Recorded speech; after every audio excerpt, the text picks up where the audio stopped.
बिस्मिल्लाहिर्रहमानिर्रहीम अस्सलाम वालेकुम वरहमतुल्लाहि वबरकातुहू। डियर स्टूडेंट्स, हम लोगों ने बीएससी की मैथमेटिक्स को शुरू किया हुआ है। बीएससी में जो मैकेनिक्स की बुक है क्यू के गौरी की, उसका हम लोगों ने चैप्टर नंबर 2 शुरू किया हुआ है जिसका नाम है कंपोजिशन ऑफ फोर्सेस, और हम लोग इसकी एक्सरसाइज कर रहे हैं। आज के इस लेक्चर में हम लोगों ने इस एक्सरसाइज के क्वेश्चन नंबर 7 से लेकर और भी इसके अलावा जो आने वाले मोस्ट इंपॉर्टेंट क्वेश्चन है, मैं आप लोगों को इस चैप्टर की जो एक्सरसाइज है उसी में से कुछ मोस्ट इंपॉर्टेंट क्वेश्चन करवाऊंगा।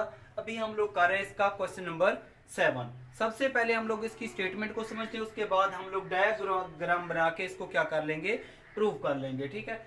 If forces PAB, QCB, RCD, SAD acting along the sides of zero plane quadrilateral are in equilibrium।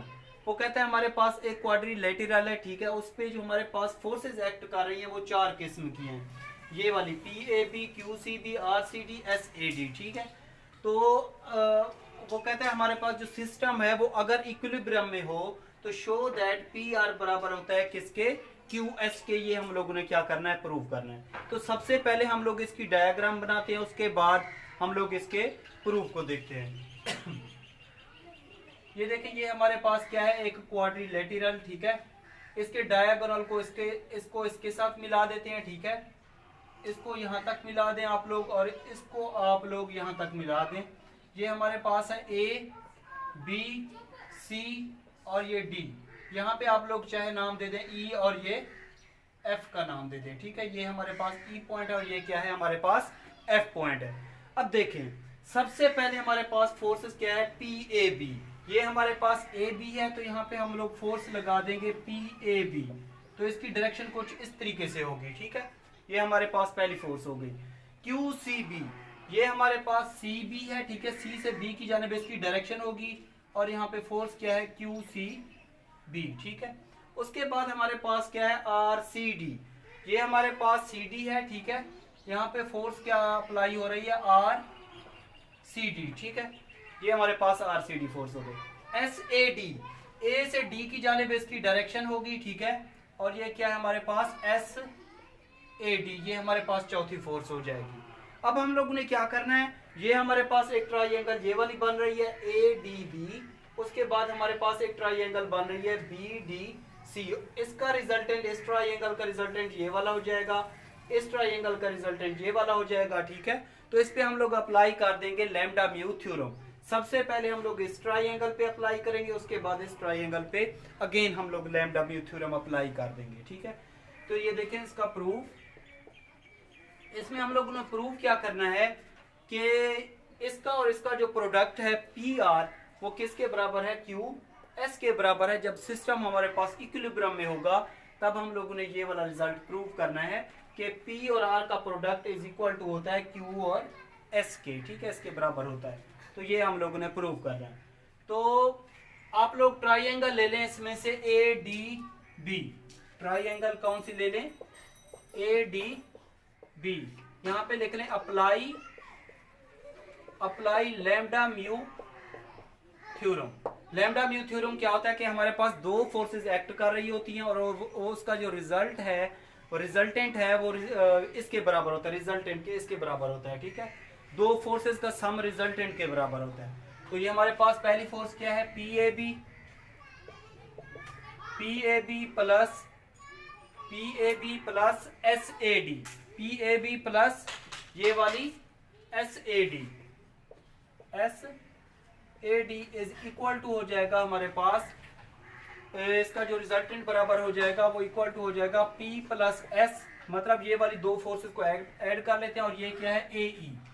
तो यहाँ पे लिख लेंगे AE, ठीक है। इसको चाहे आप लोग यहाँ पे 1 का नाम दे दें, ठीक है, या अगर नाम ना दे तो आप लोगों की मर्जी है। मैंने यहाँ पे 1 का नाम दे दिया। अब देखें, उसके बाद हमारे पास इसकी जो रेशो है ना, BE ratio ED, S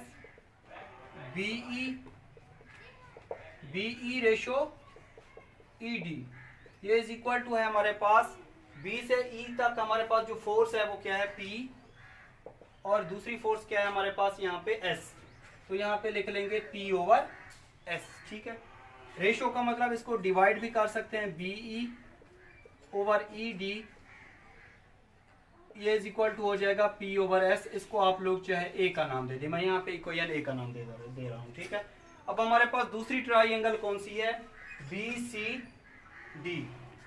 triangle कौन सी है, BCD ट्राइंगल है। Apply lambda mu theorem, apply lambda mu theorem, lambda mu theorem इस पे अप्लाई कर रहे हैं। तो हमारे पास ये वाली दो फोर्स हैं QCB plus RCD, QCB plus RCD is equal to हो जाएगा Q प्लस R, और इसका जो रिजल्टेंट है वो किसके बराबर है, यहाँ पे CF के बराबर है, ठीक है, CF। इसको आप लोग चाहे यहाँ पे 2 का नाम दे दें, ठीक है। अब हमारे पास जो रेशो होगी, यहाँ पे हम लोग ने जो लाइन ड्रा की यहाँ पे डायगोनल वाली, ये वाली BF ratio FD, BF ratio FD is equal to हमारे पास ये जो फोर्सेस हैं यहाँ पे कौन कौन सी हैं, Q और R। ये Q रेशो R हो जाएगी, ठीक है। तो इसका मतलब रेशो का मतलब इसको डिवाइड कर लो, BF और FD इज इक्वल टू ये हो जाएगा Q ओवर R। ये इसको आप लोग यहाँ पे नाम मेंशन कर दें B का, ठीक है। अब हमारे पास ये सिस्टम इक्विलिब्रियम में होगा, तब होगा जब हमारे पास ये वाली लाइन और ये वाली जो लाइन है ये एक ही पॉइंट पे लाई कर रही होंगी। क्या होगा, हमारे पास सिस्टम इक्विलिब्रियम होगा। तो आप लोग लिख रहे हैं यहाँ पे system will be equilibrium when F and E coincide with same point, when F and E coincide with same point, मतलब ये सेम पॉइंट पे होंगे, तब ये क्या होगा, इक्विलिब्रियम होगा। तो इक्विलिब्रियम में जब ये होगा तो हमारे पास ये इक्वेशन ए और ये बी क्या हो जाएंगी, आपस में बराबर हो जाएंगी, ठीक है। तो so equation A and B becomes, हमारे पास ये और ये क्या रिजल्ट हो जाएंगे, आपस में बराबर हो जाएंगे। तो P ओवर S हमारे पास इज इक्वल टू हो जाएगा Q ओवर R। तो इसको जब क्रॉस मल्टीप्लाई करेंगे, जब दरमियान में बराबर आ जाते हैं तो उनको क्या कर लेते हैं, क्रॉस मल्टीप्लाई कर लेते हैं। तो बाय क्रॉस मल्टीप्लाइंग, इसको इससे मल्टीप्लाई करो, इसको इससे मल्टीप्लाई, तो PR इज इक्वल टू हो जाएगा QSK। तो ये हमारे पास इसका रिजल्ट आ जाएगा, यहाँ पे इस तरीके से प्रूव हो जाएगा। तो ये इसका solution very very important question था, ठीक है। ये पेपर में कई दफा आ चुका है, तो आप लोगों ने इसको अच्छे तरीके से कर लेना है, ठीक है जी स्टूडेंट। उसके बाद हमारे पास क्वेश्चन नंबर 10 है, ठीक है। वेरी वेरी इंपॉर्टेंट क्वेश्चन है। इससे पहले जो 2-3 क्वेश्चन मैंने रिमूव किए हैं वो इतने इंपॉर्टेंट नहीं है। जो मोस्ट इंपॉर्टेंट क्वेश्चन है मैं आप लोगों को वही सॉल्व करवा रहा हूँ। इसमें कहता है कि system of forces act on A plate in form of equilateral triangle of side 2A। वो कहते हैं हमारे पास एक इक्विलैटरल ट्राइंगल है, ठीक है। उस पर हमारे पास सिस्टम ऑफ फोर्सेस एक्ट कर रही हैं जिसकी साइड क्या है, हमारे पास 2A के बराबर है। उसके जो ट्राइंगल है ना, इक्विलैटरल ट्राइंगल, उसकी जो साइड है वो 2A के बराबर है। The moments of forces about 3 vertices are G1 G2 G3 respectively. वो कहते हैं हमारे पास जो मोमेंट्स ऑफ फोर्स हैं वो भी क्या है, उस पर अप्लाई किए हुए हैं। तो फाइंड मैग्नीट्यूड ऑफ रिजल्टेंट, उसका हम लोग ने क्या फाइंड आउट करना है, magnitude of resultant find out करना है। तो सबसे पहले आप लोग इसकी डायग्राम को समझ लें। ये देखें, ये हमारे पास एक इक्विलैटरल ट्राइंगल है। आप लोगों को पता है जो इक्विलैटरल ट्राइंगल होती है उसकी हर साइड क्या होती है, आपस में बराबर होती है, या इसमें जो एंगल होते हैं वो आपस में क्या होते हैं, हर एंगल 60 डिग्री का होता है। ये हमारे पास A, ये हमारे पास B, ये हमारे पास C। इसकी साइड भी 2A होगी, इसकी भी साइड 2A होगी। यहाँ पे अगर कोई परपेंडिकुलर ड्रा कर लें इस तरीके से, यहाँ पे क्या बनेगा D, ये 90 डिग्री का एंगल बनेगा। यहाँ पे 60 डिग्री का बनेगा, यहाँ पे भी एंगल कितना बनेगा, 60 डिग्री का बनेगा। अगर टोटल ओवरऑल देखा जाए तो ये हमारे पास बनेगा 180 प्लस 60, ये कितना बनेगा, 240 डिग्री बनेगा। टोटल 180 होता है, ठीक है। 180 में से 60 निकाल लें तो 180 डिग्री माइनस 60 कितना हो जाएगा, 120 डिग्री बन जाएगा, ठीक है, ये वाला। अब हमारे पास सिस्टम ऑफ फोर्सेस एक्ट कर रही हैं, तो यहाँ पे ये BA के सामने जो हमारे पास फोर्स एक्ट करेगी वो क्या करेगी, P1 का एक्ट करेगी। इसी तरह सी ए पे P2 होगी, ए बी पे क्या होगी, P3 फोर्स को ये एक्ट कर रही होगी, ठीक है। अब हम लोगों ने क्या करना है कि इसका रिजल्टेंट फाइंड आउट करना है, magnitude of resultant find out करना है। तो magnitude of resultant find out करने के लिए सबसे पहले हम लोग क्या लिख लेते हैं, फोर्सेस लिख लेते हैं और इनके एंगल लिख लेते हैं। इसका सोल्यूशन, पहली फोर्स क्या है हमारे पास, फोर्स P1 है, ठीक है। और इसका जो एंगल होगा ना, ये पॉजिटिव एक्स एक्सिस लाइन पे ये फोर्स अप्लाई हो रही है, तो यहाँ पे जो एंगल बनेगा हमारे पास वो कितना बनेगा, 0 डिग्री बनेगा। θ1 कितना होगा, 0 डिग्री बनेगा। दूसरी फोर्स क्या है, P2, और यहाँ पे जो हमारे पास θ2 बनेगा वो कितना, 120 डिग्री बनेगा। ये देखें इस फोर्स पे यहाँ पे हमारे पास कोई क्या होगी, फोर्स P2 होगी, यहाँ पे क्या होगी, P3 फोर्स होगी, ठीक है। ये P1, P2 और P3। तो यहाँ पे एंगल कितना बनेगा, 120 डिग्री बनेगा। P3 फोर्स पे एंगल बनेगा 240 डिग्री बनेगा। फोर्स P3 हमारे पास है और एंगल कितना है हमारे पास, 240 डिग्री है, ठीक है। सबसे पहले हम लोग ले लेते हैं मोमेंट्स, टेकिंग मोमेंट्स अबाउट ए, क्योंकि हमारे पास यहाँ पे G1, G2 और G3 रेस्पेक्टिवली है, ठीक है।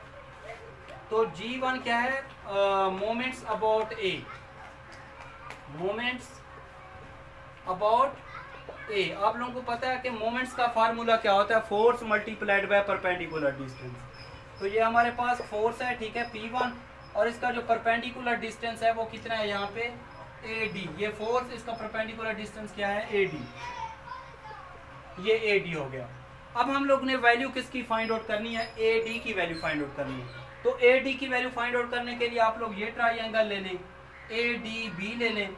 यहाँ पे परपेंडिकुलर फाइंड आउट करने के लिए साइन का फार्मूला अप्लाई करते हैं। साइन क्या होता है, परपेंडिकुलर, ये एंगल के सामने वाली साइड क्या होती है, परपेंडिकुलर, ये hypotenuse, perpendicular over hypotenuse. Hypotenuse कितना है यहाँ पे, 2 है। साइन 60 की वैल्यू कितनी होती है, 3√2। तो ये हमारे पास आ जाएगा AD/2 है, 2 से 2 कैंसल आउट हो जाएगा। इसके बाद हमारे पास जो AD की वैल्यू है वो इक्वल टू हो जाएगी 3√A के बराबर हो जाएगी, 3√A। तो यहाँ पे हमारे पास ये G1 था, G1 इज इक्वल टू ये P1, ये है 3√A। इसमें से अगर हम लोग P1 की वैल्यू निकालें तो P1 ये मल्टीप्लाई इधर डिवाइड हो जाएगा, P1 इज इक्वल टू हो जाएगा हमारे पास G1/3√A। सिमिलरली अगर हम लोग P2, P3 की निकालें तो P2 हमारे पास इज इक्वल टू हो जाएगा G2/3√A, और P3 हमारे पास हो जाएगा G3/3√A। ये हमारे पास फोर्सेस के रिजल्ट आ जाएंगे, ठीक है। अब हम लोगों ने क्या करना है कि इसका रिजल्टेंट फाइंड आउट करना है। रिजल्टेंट फाइंड आउट करने के लिए आप लोगों को पता है कि हम लोग पहले x और y मतलब रिजल्टेंट के कंपोनेंट्स मालूम करते हैं। तो लेट कर लेते हैं हम लोग कि x and y be components of r। तो x क्या होता है, sum of result part along x axis. ये पहली फोर्स cos 0 डिग्री प्लस दूसरी फोर्स cos 120 डिग्री प्लस तीसरी फोर्स cos ये कितना 240 डिग्री, ठीक है। सबसे पहले हम लोग लिखते हैं P1 cos 0, cos 120 और cos 240 की वैल्यू लिखते हैं। cos 120 और cos 240 की वैल्यू तो बराबर होती है, -1/2 के बराबर होती है। ये 1 आ जाएगा, ठीक है, ये -1/2, ये भी -1/2। तो x हमारे पास आ जाएगा, x आ जाएगा P1 -P2/2 और -P3/2। इसमें से अगर हम लोग इसका एलसीएम ले लें तो एलसीएम हमारे पास आ जाएगा, x इज इक्वल टू हो जाएगा 2P1 -P2 -P3 और ये कितना 2 आ जाएगा। इसमें से आप लोग क्या ले लें, 1/2 कॉमन ले लें, ये हो जाएगा 2P1 -P2 -P3। इसमें अगर हम लोग P2, P1, P2 और P3 की वैल्यू पुट करके इसको सिंप्लीफाई कर लें तो उसके बाद जो हमारे पास रिजल्ट आएगा इसका x का, x हमारे पास आ जाएगा 1/2 2P1। P1 किसके बराबर है हमारे पास, G1/3√A। G1 over 3 under root over A minus P2 किसके बराबर है हमारे पास G2 over 3 under root over A. P3 किसके बराबर है हमारे पास minus G3 over 3 under root over A. इन सब में से मैं कॉमन ले सकता हूँ 3 under root over A common ले लेते हैं, तो ये हमारे पास आ जाएगा 3 under root over A common, ये आ जाएगा 2G1 minus G2 minus G3, ये हमारे पास आ जाएगा x। अब हम लोगों ने y फाइंड आउट करना है इसमें से y। जब y फाइंड आउट करेंगे तो उसकी जो हमारे पास कैलकुलेशन होगी, यहाँ पे हमारे पास cos की जगह पे क्या आ जाएगा, sin का फंक्शन आ जाएगा। y is equal to P1 sine 0 degree plus P2 sine 120 degree plus P3 sine 240 degree. Sine 120 किसके बराबर होता है 3 अंडर रूट ओवर ए, और साइन 240 किसके बराबर होता है माइनस 3 अंडर रूट ओवर ए के बराबर होता है। साइन 0 0 होता है, 0 को इससे मल्टीप्लाई करो ये 0 हो जाएगा, इसको आप लोग रिमूव कर दें, ये हमारे पास आ जाएगा P2 3 under root over 2 plus P3, ये हमारे पास आ जाएगा माइनस 3 अंडर रूट ओवर 2 के बराबर हो जाएगा। ठीक है, इसके बराबर रिजल्ट आ जाएगा। अब ये y इज इक्वल टू इसमें से 3 अंडर रूट ओवर 2 कॉमन ले लो, ये हो जाएगा P2 माइनस P3 आ जाएगा, P2 माइनस P3। तो इसमें से अगर आप लोग इसको आप लोग सिंप्लीफाई कर लें, P2 और P3 की वैल्यू पुट कर लें, या आप लोग यहाँ पे ऐसे भी पुट कर सकते हैं, ये P2 किसके बराबर है हमारे पास G2 over 3 under root over A, और ये है 3 under root over 2 minus P3 किसके बराबर है G3 3 under root over A, और ये है 3 अंडर रूट ओवर 2। ये और ये क्या हो जाएंगे, आपस में कैंसल आउट हो जाएंगे। ठीक है, इसमें से हम लोग कॉमन ले सकते हैं 1 ओवर 2 ए कॉमन ले लें। जब कॉमन ले लेंगे इसमें से तो हमारे पास आ जाएगा y is equal to 1 over 2 A common G2 minus G3, ये हमारे पास y आ जाएगा। अब हम लोगों ने क्या फाइंड आउट करना है, magnitude of resultant find out करना है। तो वी नो दैट के रिजल्टेंट किसके बराबर होता है, R square is equal to होता है एक्स स्क्वायर प्लस वाई का स्क्वायर। इसमें आप लोग क्या करेंगे, x और y की वैल्यू पुट कर देंगे, x की वैल्यू ये वाली है और y की वैल्यू ये वाली है। इसका हम लोग फिर फाइंड आउट कर लेंगे, रिजल्टेंट फाइंड आउट कर लेंगे। ठीक है, लेकिन उससे पहले हम लोग इसको क्या कर लेते हैं, रेज कर देते हैं।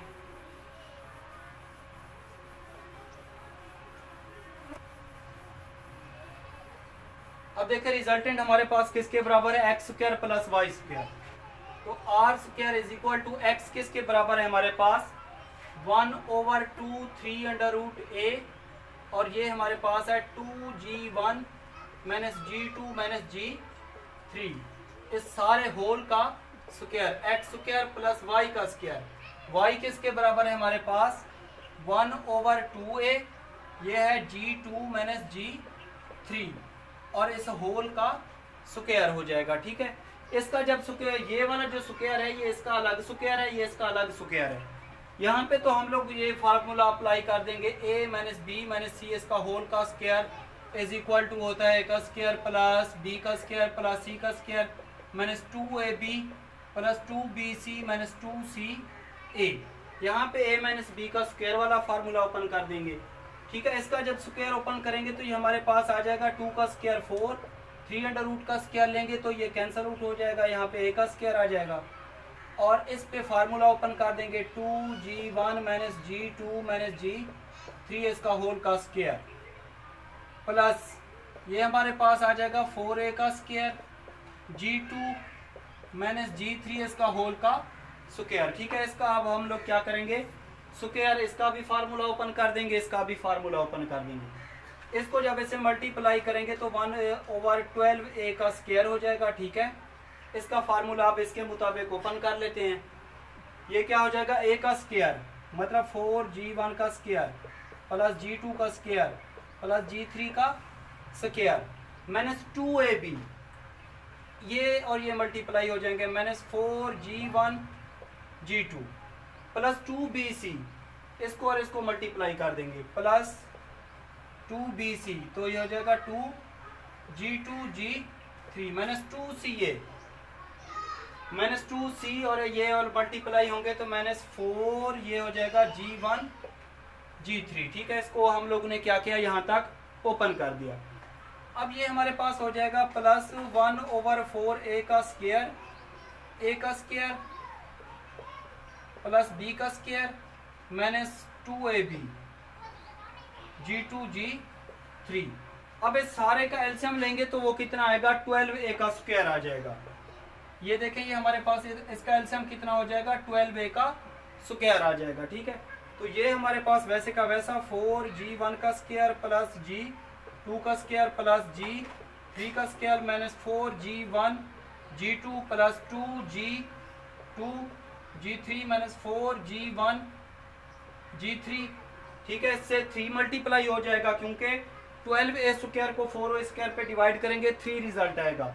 इसको 3 से मल्टीप्लाई करेंगे तो ये हमारे पास आ जाएगा +3G2 का स्क्वायर प्लस 3G3 का स्क्वायर -6G2G3 आ जाएगा। ठीक है, अब हम लोग क्या करते हैं, ये हमारे पास कितना आ रहा है, R का स्क्वायर आ रहा है, रिजल्टेंट का स्क्वायर आ रहा है। ठीक है, इसको हम लोग ऐड सब्ट्रैक्ट करके हम लोग इसका रिजल्टेंट मालूम कर लेते हैं।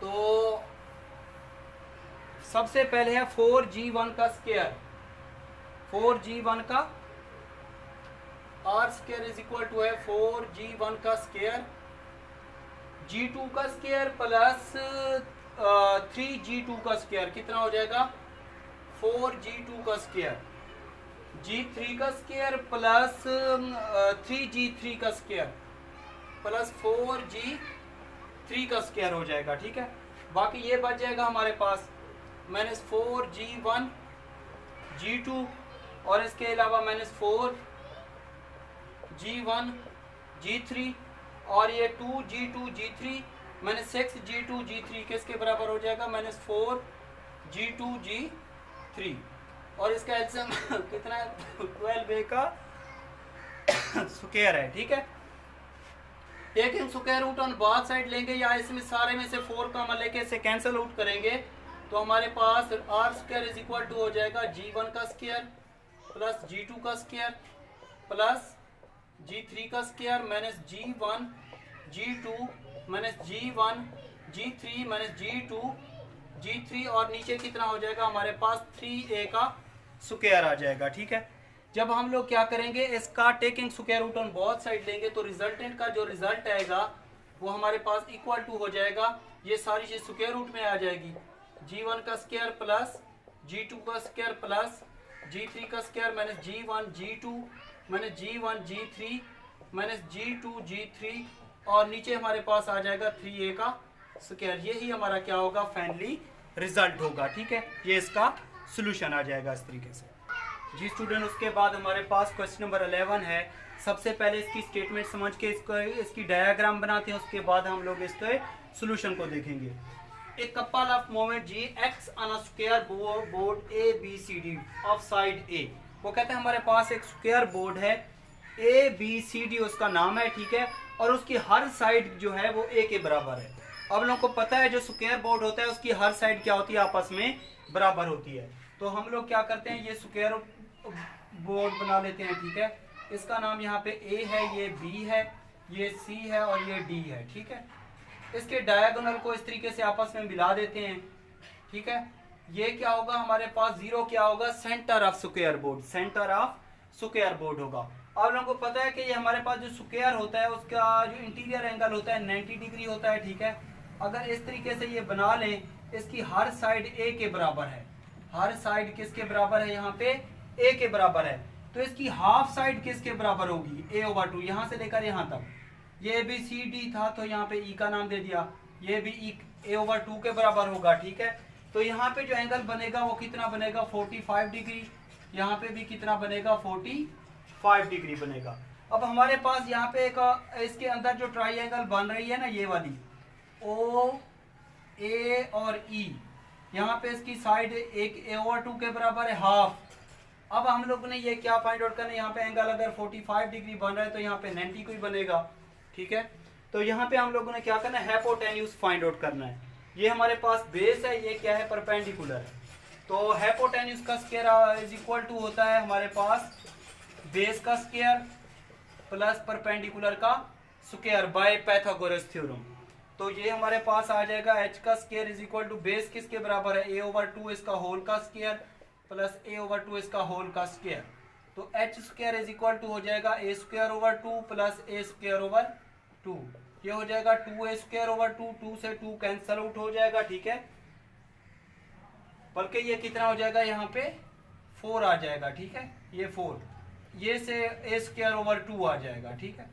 अगर इसमें से मैं हाइपोटेन्यूज की वैल्यू निकालना चाहूँ तो taking square root on both side लेंगे, तो h हमारे पास आ जाएगा a²/2 ये हमारे पास h की वैल्यू आ जाएगी यहाँ पे a²/2, ठीक है। तो यहाँ पे लिख लेते हैं, ये हमारे पास किसके बराबर है, a²/2 के बराबर है, ठीक है। तो अब हम लोगों ने क्या करना है, इसमें से हम लोगों ने वैल्यू फाइंड आउट करनी है। इसमें से अगर ये a²/2 के बराबर है, 2 के बराबर है, तो ये भी a²/2 के बराबर होगा। अब हम लोगों ने क्या करना है, इसके मोमेंट्स लेने हैं, ठीक है, अबाउट सेंटर 0 से। तो लिखते हैं यहाँ पे g इज इक्वल टू है सम ऑफ मोमेंट्स अबाउट 0, ठीक है। 0 इस सेंटर ऑफ स्क्वायर बोर्ड से हम लोग क्या ले रहे हैं, मोमेंट्स ले रहे हैं। तो मोमेंट्स का फार्मूला क्या होता है, force multiplied by perpendicular distance. तो g इज इक्वल टू हमारे पास होगा ये पहली फोर्स, ठीक है, यहाँ पे कोई पहली फोर्स होगी F1 होगी, दूसरी फोर्स हमारे पास क्या होगी F2 और F3, यहाँ पे ये F2 होगी और ये क्या होगी हमारे पास कोई 3 फोर्स होगी, ठीक है। ये क्या है हमारे पास कोई 3 फोर्स। तो पहली फोर्स जो है ये वाली F1, इसका परपेंडिकुलर क्या होगा, O से लेकर E तक, और दूसरी फोर्स हमारे पास जो F2 होगी, उसका जो परपेंडिकुलर डिस्टेंस होगा वो हमारे पास किसके बराबर होगा, F2 का परपेंडिकुलर डिस्टेंस होगा O से लेकर A तक, और F3 का जो हमारे पास परपेंडिकुलर डिस्टेंस होगा ये वाला F3 का O से लेकर B तक, O से लेकर B तक। अब थोड़ा सा गौर करें आप लोग, ये G is equal to F1 OE, O ये क्या है, O से लेकर E तक, इसकी लेंथ कितनी है यहाँ पे a/2, तो ये है a/2 F2 OA, ये O से लेकर A तक इसकी लेंथ हम लोगों ने हाइपोटेन्यूज ये पाइथागोरस थ्योरम इस पे अप्लाई किया था बाय पाइथागोरस थ्योरम। उसकी कितनी आई हमारे पास a²/2 और F3 भी हमारे पास कितना आया a²/2। इसमें से हम लोगों ने क्या फाइंड आउट करना है, वो कहता है कि replace the couple of forces acting along ABBDCA, AB पे और इसके अलावा क्या है BD पे और CA पे, ये 3 जो फोर्सेस एक्ट कर रही हैं इसका आप लोग क्या करें, फाइंड आउट करें। तो सबसे पहले हम लोगों ने F1 निकालना है, तो ये G इज इक्वल टू हो जाएगा F1 A/2। इसमें से अगर मैं F1 निकालना चाहूं तो F1 इज इक्वल टू हो जाएगा, इसको क्रॉस मल्टीप्लाई करेंगे तो F1 हमारे पास इज इक्वल टू हो जाएगा 2G/A। इसी तरीके से इसको भी इसके बराबर करेंगे, G इज इक्वल टू क्या है a² F2/2। F2 निकालेंगे इसमें को क्रॉस मल्टीप्लाई करके, तो F2 हमारे पास हो जाएगा 2√G/A का स्क्वायर।